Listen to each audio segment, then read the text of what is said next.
How much does it cost to sell a house in probate in California? We get into the hidden fees and how much you could possibly save.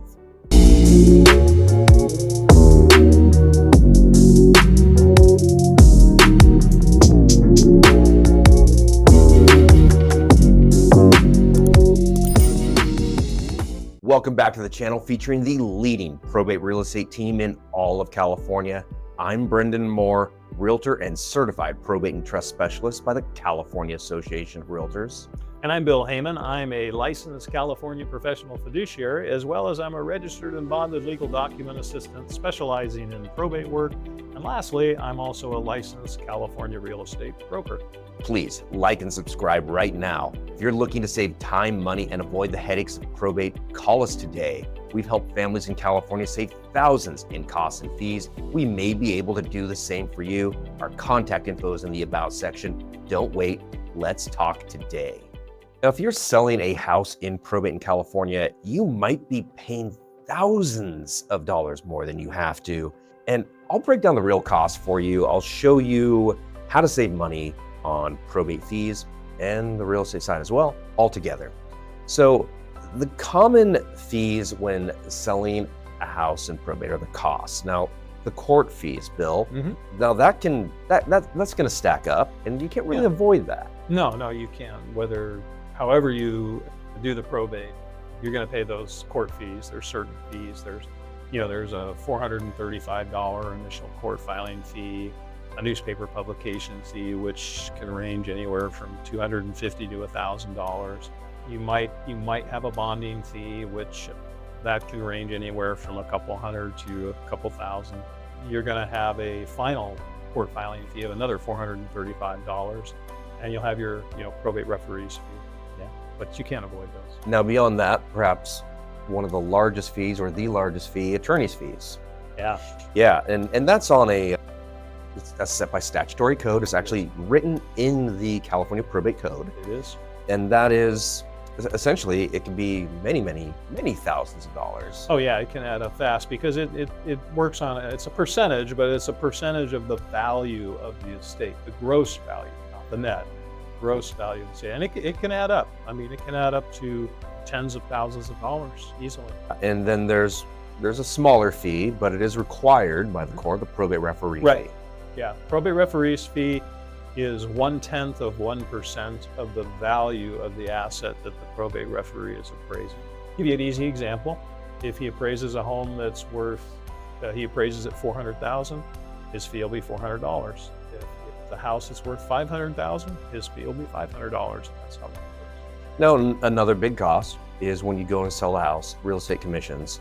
Total commission that you might pay, it's going to vary. Your listing agent fee, and often now you're asked to compensate the buyer's obligation to pay their own broker. And those fees connected can be about 5% to 6%. And that's very common. It can't even be more than that. The commissions in real estate are not set by any law. Now, when it comes to probate, it can be if you have limited authority, but let's get into the holding costs. Now, holding costs is a big cost in probate. You're forced to wait in probate because of the court calendar and every little step that you have to take. What's the average time that probate takes in California? Well, the average is about a year, but quite often it goes more than that, 14, 16 months. Yeah. I mean, it can be done in as little as 9 months, 10 months, and I have had a few that I've done that, but it's rare that you get it done in 9 to 10 months. So much depends on the court calendar, and you can't do certain things until other things are done. That's right. It's not like you can get everything done at once. Yeah, you're correct on that. Yeah, and well, holding costs of the mortgage. Say there's a mortgage on it, you may be paying that mortgage. I recommend it so you don't get a notice of default and a foreclosure. Utilities, which help to maintain the house. And of course, when you're selling the house, you want all the utilities on for a number of reasons. It shows better, the buyer can do inspections. I mean, if you have a serious fixer and you're just selling as is to kind of an investor flipper type, then maybe you don't have the utilities on, but in most cases you do. Property taxes, just while you're waiting through the probate, you're paying property taxes or they're accruing.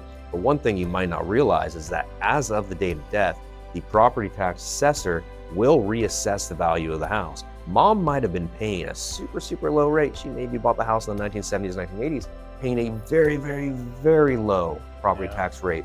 And you might be, mom might have passed away a year ago, and you think that you're maintaining this low property tax rate by paying it. What you don't realize is that at some point, the property tax assessor is going to discover, oh, your mom passed away on this particular date, and you're going to get a supplemental property tax bill. You will absolutely get that bill anyways once you sell the house, and they're going to reassess at more of a current value for each year. You're going to get multiple for each year. Yeah. That's if mom passed away 10 years ago, man, those supplemental bills are going to, and you sell the house, those supplemental bills are going to add up. Yeah, we've seen people very surprised, thinking that they were up to date on property taxes, didn't realize that there's a reassessment that occurs. Now, there's a cost savings solution to all this, because sometimes people will think, oh, here, the cost savings solution is I'm going to probate the estate myself. And that's a possibility. Mm-hmm. People do file what's called improper, but the difficulty of probate, the petition, filling out the petition is what? Pretty easy. It is somewhat easy.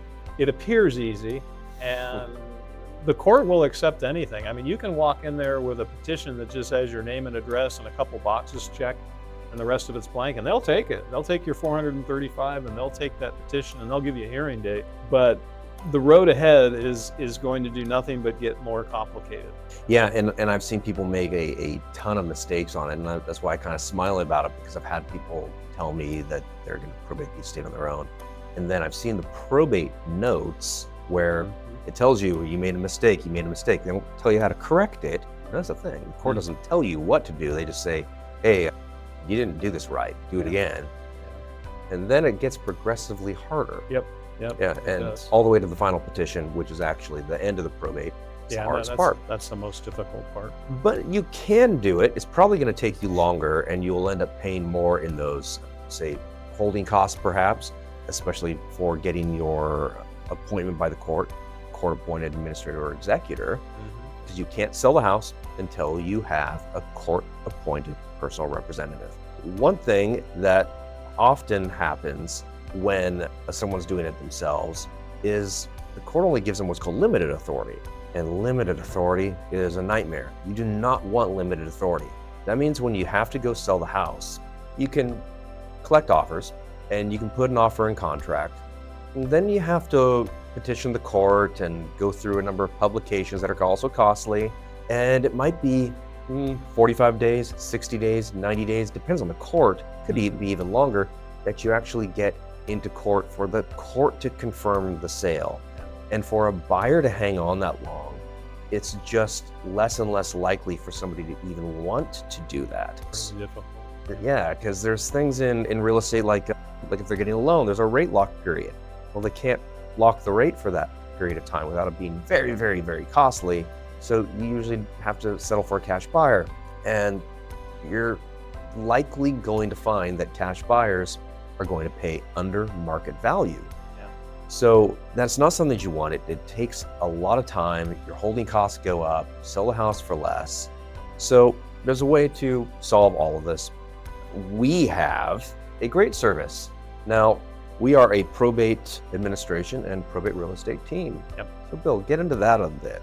Well, the particular service that we provide is, at least on the side that I handle, is the probate administration side. And I've been doing probate work for 40 years. I'm a licensed professional fiduciary. I'm not an attorney. But if you have a situation in a probate where nobody is fighting over anything, and you just need to get the paperwork through the court system and complete the probate, I can certainly do that for you, and I can do it at a highly reduced rate as compared to an attorney when you list the probate home for sale with our team.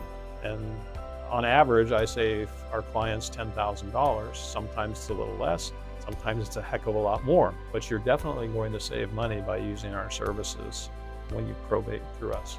You've had estates where you've saved clients in the six figures. Yeah, I have. Now, and you've been doing this for 40 years, so you know what you're doing, and 4,000 estates, something like that. It's getting up there. Yeah, it's getting up there. Now, here's what comes with that, or some other benefits to it, and why you're saving even more money. We help you qualify for full authority. And when you qualify for full authority, it's going to go faster. You're going to avoid court costs, those extra fees, delays. The house is going to, essentially, you're going to have the authority to sell it. You don't need the court to intervene to confirm the sale. It takes about as long as any other escrow when you're selling a house. You can get a probate sale done in, it's very commonly 21 days. You can do it even less, and I would say that most escrows and most sales are about 30 days. Right. So really, it's about the same amount of time. So we make sure that we do everything we can to get you that, and in the vast majority of cases. Yeah. Full authority.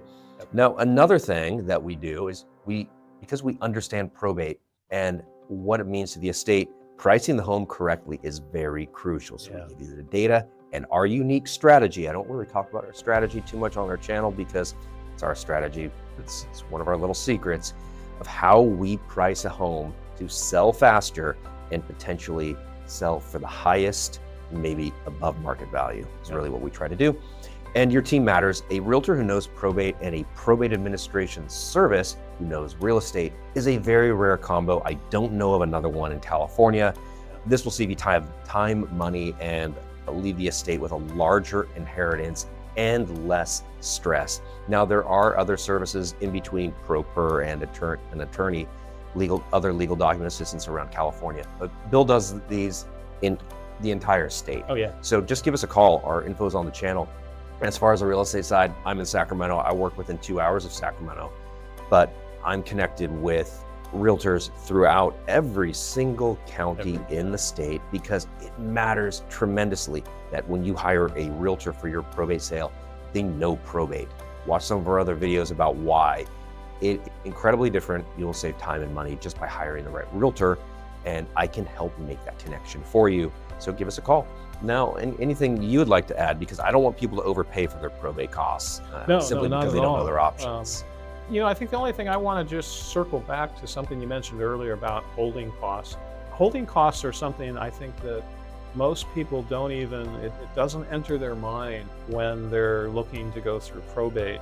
And tying back to attempting to do the probate on your own, when you do it on your own and you really don't have any experience in it, and you make those mistakes and you get those court delays stacking up, your holding costs are just going up like crazy. So I just can't emphasize enough about probate an estate as soon as possible. And I would highly suggest you contact a service like ours, or if you want an attorney, okay, but do it as soon as possible. Don't wait. Those holding costs are hidden costs that if you were to sit down and really figure them out, I think most people would be astonished at how much they're losing there. We've seen people who were struggling with probate for 5 years, longer, that have come to us, said, hey, can you help us? And they accrued tens of thousands of dollars in costs they would otherwise not have. And then there's other things like distress on the home, deferred maintenance. If you're not maintaining the home, or the cost to maintain the home. There's so many things. So you will save thousands of dollars. Just give us a call. Our info's in the About section on this channel. We'll make the process a lot easier.